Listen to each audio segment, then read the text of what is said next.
এক অনুষ্ঠানৰ এটি বিশেষ শিতান জ্যোতিষশাস্ত্ৰৰ শিতানটিৰ মাজলৈ মই অনিন্দিতা শইকীয়াই সকলোকে স্বাগতম জনাইছোঁ। প্ৰতিদিনৰ দৰে আজিও আমাৰ সৈতে উপস্থিত আছে জ্যোতিষশাস্ত্ৰবিদ কিৰয়ন ডাঙৰীয়া। তেওঁ জনাব আজিৰ দিনটোৰ ৰাশিফল আৰু লগতে দিব জ্যোতিষশাস্ত্ৰৰ বহুতো বিধান। দাদা, আপোনাক স্বাগতম জনাইছোঁ আমাৰ অনুষ্ঠানৰ মাজলৈ। ধন্যবাদ, নমস্কাৰ। আজি আমাৰ অনুষ্ঠানৰ আৰম্ভণি গ্ৰহগতিৰ যাত্ৰা সন্দৰ্ভতে কৰিম। হয়, আজিৰ গ্ৰহগতিসমূহ এনেধৰণৰ বহি আছে। বৃহস্পতি বৃষ ৰাশিত, আজি মংগল নিচস্থ হৈ আছে, তাৰমানে কৰ্কট ৰাশিত বহি আছে। চন্দ্ৰ বহি আছে সিংহ ৰাশিত, তাৰমানে আজিৰ দিনটোত জাতক জাতিকাসকলৰ জন্ম হ'লে সিংহ ৰাশি হ'ব। কেতু বহি আছে কন্যা ৰাশিত, আজি ৰবি আৰু বুধ মেষ ৰাশিত বহি আছে। আজিৰ দিনটোত শনি, ৰাহু আৰু শুক্ৰ মীন ৰাশিত বহি আছে। আজি লগ্ন হ'ল তুলা লগ্ন। আজি তিথি শুক্লা দশমী, পাছত শুক্লা একাদশী, তাৰমানে মোহিনী একাদশী, আৰু একাদশীৰ ব্ৰত পালন কৰক। আজি ব্যাঘাত যুগ, সিংহ ৰাশি, ক্ষত্ৰিয় বৰ্ণ, পূৰ্ব ফাল্গুনী নক্ষত্ৰ, নৰগণ, যাত্ৰা নাই, চন্দ্ৰদগ্ধা দোষ আছে, শুভ কৰ্ম নাই। আজিৰ দিনটোত কলমৌ শাক খোৱা নিষেধ। এতিয়া আহিছোঁ দিনটোৰ ৰাশিফললৈ। প্ৰথমতে মেষ ৰাশিৰ ফলাফল। এৰিছ, দুখন টেৰট কাৰ্ড লৈছোঁ, source and king of source. এই দুখন কাৰ্ড মতে কৰ্মস্থানত আজি উন্নতি হ'ব। আজিৰ দিনটোত বিদ্যাৰ্থীসকলৰ বাবে শুভ ফলদায়ক। আজি সামাজিক কামত ব্যস্ততা বৃদ্ধি, বিভিন্ন কামত আপোনাৰ ব্যস্ততা থাকি যাব। দিনটোত পাৰিলে দুখীয়া লোকক খাদ্যদ্ৰব্য দান কৰক, দক্ষিণাদি দান কৰক, ভাল হ'ব। দিনটোৰ লাকি কালাৰ হ'ব ব্লু, আনলাকি কালাৰ হ'ব ৰেড। এতিয়া আহিছোঁ বৃষ ৰাশিলৈ। Taurus, cups and knight of ওৱান্স। এই দুখন টেৰট কাৰ্ড মতে ৰাজনীতিৰ লগত জড়িত ব্যক্তিসকলৰ বাবে দিনটো শুভ হ'ব। আজি বেপাৰ বাণিজ্যত ধনলাভ, দাম্পত্য জীৱনত অৱশ্যে সমস্যা থাকিব। আজিৰ দিনটোত মঠ মন্দিৰত পূজা পাতল আগবঢ়াওক, ভাল হ'ব। ৰঙা বৰণটো শুভ হ'ব, কলা বৰণটো অশুভ হ'ব। এতিয়া মিথুন ৰাশি জেমিনি, কাপছ এণ্ড চ'ৰ্ছ। এই দুখন কাৰ্ড মতে আজি যাত্ৰাৰ বাবে নিৰাপদজনক, তাৰমানে যিকোনো দিশতে যাত্ৰা কৰিব পাৰে। আজিৰ দিনটোত নতুন শুভ কাম কৰিব পাৰে, শুভ কামৰ আৰম্ভণি কৰিব পাৰে। আজি বিদ্যাৰ্থীসকলৰ শুভ আয় বৃদ্ধিৰ যুগ। দিনটোত মেৰুণ কালাৰ ইউজ কৰক, লাকি কালাৰ হিচাপে মেৰুণ কালাৰ ইউজ কৰিব পাৰে। আনলাকি কালাৰ হ'ব য়েলো। এতিয়া কৰ্কট ৰাশি কেঞ্চাৰ, চ'ৰ্ছ এণ্ড ওৱান্স। এই দুখন কাৰ্ড মতে কৰ্মত মনোযোগ দিয়াৰ প্ৰয়োজন। আজি মনৰ ইচ্ছা পূৰণ হ'ব পাৰে। সন্তান সুখ। আজিৰ দিনটোত বিদ্যাৰ্থীসকলে কিছু অশুভ ফল লহিব। দিনটোত যিমানখিনি পৰা যায় দান ধ্যান কৰক, ভাল হ'ব। সোণালী বৰণটো শুভ, বেঙুনীয়া বৰণটো অশুভ। হয় দাদা, আমি পৰৱৰ্তী ৰাশিফলৰ মাজলৈ আগবাঢ়িম। যিহেতু প্ৰতিদিনে একোখনকৈ পত্ৰ হাতত তুলি লওঁ, আজিও এখন পত্ৰ হাতত তুলি লৈছোঁ। পত্ৰখন প্ৰেৰণ কৰিছে মৰিগাঁৱৰ পৰা, আৰু তেওঁ আপোনাৰ পৰা ধাৰ ঋণৰ পৰা পৰিত্ৰাণ পোৱাৰ কিছু উপায় বিচাৰিছে। হয়, আচলতে বিভিন্ন গ্ৰহগতিৰ অশুভ ফল যদি আপুনি ভোগ কৰে, ইয়াৰ ভিতৰত ধাৰ ঋণো কিন্তু এটা। ধাৰ নকৰিবলগীয়া হ'লেও, মানে আপুনি ভাবিছে যে মই ধাৰ নলওঁ, তথাপি ধাৰ হৈ যায়। আৰু ধাৰ হৈ গ'লে কিন্তু যদি গ্ৰহগতি বেয়া আছে, তেতিয়া আপুনি শোধ কৰিব নোৱাৰিব, বিভিন্ন ধৰণৰ বেয়া ফল দিব। যেনে ৰাহু, বৃহস্পতি ধনকাৰক গ্ৰহ, ৰাহুৱে অৰ্থ নষ্ট কৰে। শনি থাকিলেতো বাধা বিঘিনি লাগিয়ে থাকিব। আপুনি ভাবিছে মই ধাৰত পইচা লৈ ব্যৱসায় কৰোঁ বা কিবা এটা কৰোঁ, শনিয়ে কিন্তু আপোনাক যথেষ্ট প্ৰব্লেম কৰিব আৰু শোধ কৰিবলৈ আপোনাৰ যথেষ্ট অসুবিধা হ'ব। যিকোনো দুখীয়া মানুহক ৰাতি মনে মনে আপুনি ক'লা বৰ্ণৰ কম্বল গাত দি আহিব, নতুবা একেবাৰে হোৱাইট, সেইটোৱে দিব পাৰে, ব্লেক অৰ হোৱাইট। ৰাতি কুকুৰক যিকোনো ধৰণৰ খোৱা বস্তু আপুনি খুৱাবলৈ চেষ্টা কৰক। মংগলবাৰ, বৃহস্পতিবাৰ আৰু শনিবাৰ হ'লে দিনটো ভাল হ'ব, বেছি ভাল হ'ব। এটা বৃহস্পতিবাৰে পিতলৰ পাত্ৰত অকণমান মৌ লৈ ল'ব আৰু যিকোনো মন্দিৰত দান কৰি আহিব। শুক্লপক্ষ হ'লে বেছি ভাল, তেতিয়াও ধাৰ দেনাৰ পৰা মুক্তি পাব।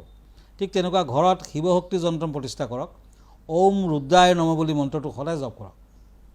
কেতিয়াও অভদ্ৰ ভাষা কাকো ব্যৱহাৰ নকৰিব। আৰু লোহাৰ পাত্ৰত তেল ৰাখি নিজৰ চেহেৰা চাই ল'ব, তাৰপাছত সেই তেলখিনি দক্ষিণাৰ সৈতে দুখীয়াজনক দান কৰক। নিশ্চয় ঋণ ধাৰৰ পৰা আপুনি মুক্তি পাব। ধন্যবাদ। হয়, নিশ্চয়কৈ আপোনাৰ বিধানৰ জৰিয়তে উপকৃত হ'ব। আমি পৰৱৰ্তী ৰাশিফলৰ মাজলৈ আগবাঢ়িম। হয়, এতিয়া দুখন কাৰ্ড লৈছোঁ সিংহ ৰাশিসকলৰ বাবে, ওৱান্স এণ্ড চ'ৰ্ছ, লিঅ'। এই দুখন কাৰ্ড মতে বিবাহিত মহিলাই পাৰিলে যাত্ৰা নকৰিব দিনটোত। আজি পুৰণি ঋণ পৰিশোধ কৰাৰ সুযোগ পাব। আজি ভ্ৰমণত অৰ্থ লাভ, ক'ৰবাত ভ্ৰমণ কৰিবলৈ হ'লে আপুনি লাভৱান হ'ব, টকা পইচা হাতলৈ আহিব। আজিৰ দিনটোত সিংহ ৰাশিৰ জাতক জাতিকাসকলে পাৰিলে দুখীয়া সদবীয়া মহিলাক ৰঙা বৰ্ণৰ কাপোৰ কানি নতুবা ৰঙা বৰ্ণৰ ৰুমাল এটা হ'লেও দক্ষিণাৰ সৈতে দান কৰক, ভাল হ'ব। আজিৰ দিনটোত আপোনাৰ লাকি কালাৰ হ'ব চিলভাৰ কালাৰ, ৰেড কালাৰ আদি। আনলাকি কালাৰ হ'ব গ্ৰীণ কালাৰ। এতিয়া আহক কন্যা ৰাশিলৈ। Cups and পেণ্টাকলছ। এই দুখন কাৰ্ড মতে আইনী কামত সফলতা লাভ, নতুন কোনো বয় বস্তু ক্ৰয় কৰিব পাৰে, বিদ্যাত মধ্যম ফল। আজিৰ দিনটোত দেহাৰ ফালেদি কিছু প্ৰব্লেম থাকিব। গ্ৰীণ কালাৰ লাকি, গোলাপীয়া বৰ্ণটো আনলাকি। তুলা ৰাশি Libra. Pentacles and knight of swords. এই দুখন কাৰ্ড মতে হঠাৎ স্বাস্থ্য বেয়া হ'ব পাৰে, সাৱধান হওক। নিজৰ ভুলৰ বাবে মিছাতে অশান্তি হ'ব পাৰে, প্ৰেমত অশুভ ফল। আজিৰ দিনটোত কিন্তু যিকোনো ক্ষেত্ৰত আপুনি আগবাঢ়ে কিবা নহ'লে কিবা এটা অশুভ ফল দেখুৱাই আছে। গতিকে দিনটোৰ আৰম্ভণিতে পূজা পাতল কৰক, নিজ আৰাধ্য দেৱ দেৱীক পূজা কৰক, গুৰুদেৱক পূজা কৰক, নিশ্চয় ফল লহিব। আৰু দুখীয়াজনক দান ধ্যান কৰক। আকাশী নীলা বৰ্ণটো শুভ হ'ব, ৰঙা বৰ্ণটো অশুভ। এতিয়া বৃশ্চিক ৰাশি Scorpio'. Cups and the star. এই দুখন কাৰ্ড মতে আজি অভিনেতাসকলৰ শুভ, বিদ্যাৰ্থীসকলৰ বাবে দিনটো মধ্যমীয়া, ব্যৱসায় বাণিজ্যত ধনলাভৰ যুগ। আজিৰ দিনটোত বৃশ্চিক ৰাশিৰ জাতক জাতিকাসকলে পাৰিলে একেবাৰে পুৱা ভাগত শিৱ মন্দিৰ দৰ্শন কৰক। শিৱ মন্দিৰত ফুল ফল দক্ষিণাৰে আগবঢ়াওক, কেঁচা গাখীৰ আগবঢ়াওক, বেল আগবঢ়াওক।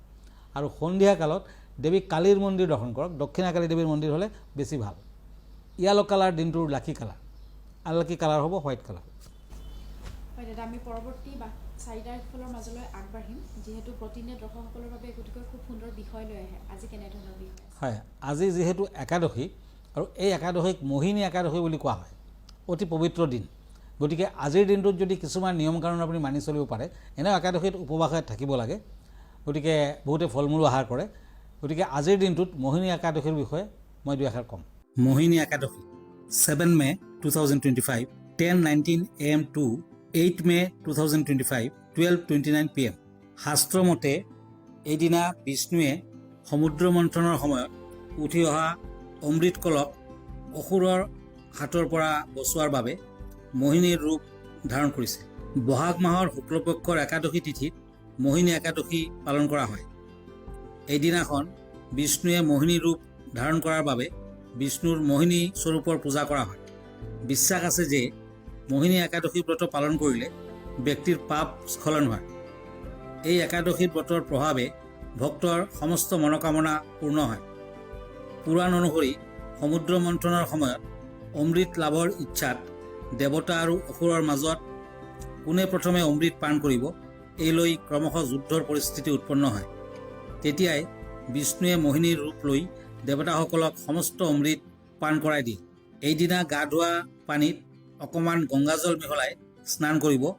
তিল তেল বা ঘিউৰ এগছি চাকি জ্বলাই ওম নমঃ ভগৱতে বাসুদেৱায় মন্ত্ৰৰ উচ্চাৰণ কৰি বিষ্ণুক পূজা কৰিব। পায়স বা কোনো মিঠাইৰে বিষ্ণুক ভোগ দিব।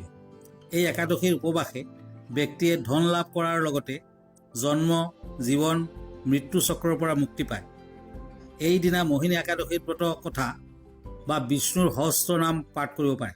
হয়, ভিডিঅ'টিৰ যোগেদি খুব সুন্দৰকৈ তেওঁ ব্যক্ত কৰিছে মোহিনী একাদশী কি কি নিয়ম পালনৰ জৰিয়তে আমি মানিব লাগে। দাদা, আমি পৰৱৰ্তী ৰাশিফলৰ মাজলৈ আগবাঢ়িম। হয়, এতিয়া ধনু ৰাশি চেটিৰিয়াছ। Once and once. এই দুখন কাৰ্ড মতে বন্ধুৰ নামত আজি কিছু শুভ ফল দেখুৱাই আছে। বন্ধুৰ লগত মতবিৰোধ হ'ব পাৰে, সাৱধান হওক। আইনী কোনো সমস্যাই দেখা দিব পাৰে, সাৱধান হওক। আজি পেটৰ সমস্যাত ভুগিব পাৰে, লিভাৰ প্ৰব্লেম থাকিব। আৰু যিসকলৰ পেট দুৰ্বল তেওঁলোকে কিন্তু আজি সাৱধান হওক। আজিৰ দিনটোত ধনুৰাশিৰ জাতক জাতিকাসকলে লোহাৰ আঙুঠি পিন্ধক। দিনটোৰ লাকি কালাৰ হ'ব গোলাপীয়া, আনলাকি কালাৰ হ'ব ক'লা, ব্লেক। এতিয়া মকৰ ৰাশি কেপ্ৰিকৰ্ণ। পেণ্টাকলছ এণ্ড পেজ অফ ওৱান্স। এই দুখন টেৰট কাৰ্ড মতে দিনটোত নিবনুৱাসকলৰ বাবে কৰ্মলাভৰ যুগ শুভ দেখুৱাই আছে। নতুন গৃহ নিৰ্মাণ কৰিব পাৰে। আপুনি যদি বহুত দিনৰ পৰা ভাবিছে গৃহ নিৰ্মাণৰ কথা, আজিৰ পৰা আৰম্ভণি কৰিব পাৰে, শুভ হ'ব। বিদ্যাৰ্থীসকলৰ ভ্ৰমণৰ যুগ। যিসকল বিদ্যাৰ্থী তেওঁলোকে ভ্ৰমণ কৰিব পাৰিব। আজি ব্লেক কালাৰ লাকি, নীলা বৰ্ণটো আনলাকি। কুম্ভ ৰাশি একুৰিয়াছ। Once and cups. এই দুখন কাৰ্ড মতে চাকৰিয়ালসকলৰ উন্নতিৰ যুগ, ব্যৱসায় বাণিজ্যত মধ্যম, দূৰ যাত্ৰা নকৰিব, প্ৰেমত বাধা আছে, বিয়া বাৰুৰ ক্ষেত্ৰত বাধা আছে। আজি কুম্ভ ৰাশিৰ জাতক জাতিকাসকলে শনি মন্দিৰ দৰ্শন কৰক। বেঙুনীয়া কালাৰটো লাকি কালাৰ হিচাপে গ্ৰহণ কৰিব পাৰে। আজি গ্ৰীণ কালাৰটো আনলাকি। এতিয়া মীন ৰাশি ওৱান্স এণ্ড ওৱান্স। এই দুখন কাৰ্ড মতে মীন ৰাশিসকলৰ বাবে দিনটো শত্ৰু নাশ হ'ব। শত্ৰুৱে আপোনাক আজি কষ্ট দিব নোৱাৰিব। আজিৰ দিনটোত পাবলগীয়া ধন ঘূৰাই পাব পাৰে। দাম্পত্যত বুজাবুজি থাকিব। ঘৰুৱা সমস্যা অৱশ্যে কিছু থাকি যাব। দিনটোত মীন ৰাশিৰ জাতক জাতিকাসকলে ষ্টীলৰ আঙুঠি পিন্ধক, দেৱ দেৱীৰ আৰাধনা কৰক, ক্ৰীম কালাৰটো বেছিকৈ ইউজ কৰক, নীলা বৰণটো অশুভ। হয় দাদা, ধন্যবাদ জ্ঞাপন কৰিছোঁ। যিহেতু আমি অনুষ্ঠানটি সামৰিব লাগিব, অনুষ্ঠানটি সামৰাৰ পূৰ্বে দৰ্শকসকলক আপোনাৰ ঠিকনাটো পাইছে। হয়, আপুনি যদি এভৰি ছানডে প্ৰাগ নিউজ চাই তেতিয়া ৰাতি 10টামান বজাত মই লাইভ প্ৰগ্ৰামত থাকোঁ। আপোনাৰ যিখিনি কুৱেশ্যন আপুনি পোনপটীয়াকৈ মোলৈ কৰিব পাৰে। আৰু ফেচবুক পেজত মোক চাৰ্চ কৰিব পাৰে, তেতিয়া কিৰৈয়াং ৰত্ন কুবেৰ বুলি চাৰ্চ কৰিব। মই ইনষ্টাগ্ৰামত আছোঁ, মই ইউটিউবতো আছোঁ। আৰু ব্যক্তিগতভাৱে মোৰ লগত লগ ধৰিব খুজিলে আগতীয়াকৈ এপইণ্টমেণ্ট লৈ ল'ব। আমাৰ ঠিকনা astrologer Kiraiyang Ratna Kuber gems and jewellery, Manipuri Basti, Guwahati 7। Phone নম্বৰটো হ'ল 9085949309। আমাৰ ইমেইল এড্ৰেছটো হ'ল kiroyangastrologer@kiroyang.com। ধন্যবাদ, নমস্কাৰ। আৰু ইয়াৰ লগে লগে মই নিদিতা শইকীয়া জ্যোতিষশাস্ত্ৰ সিদ্ধান্তিৰ পৰা বিদায় লৈছোঁ।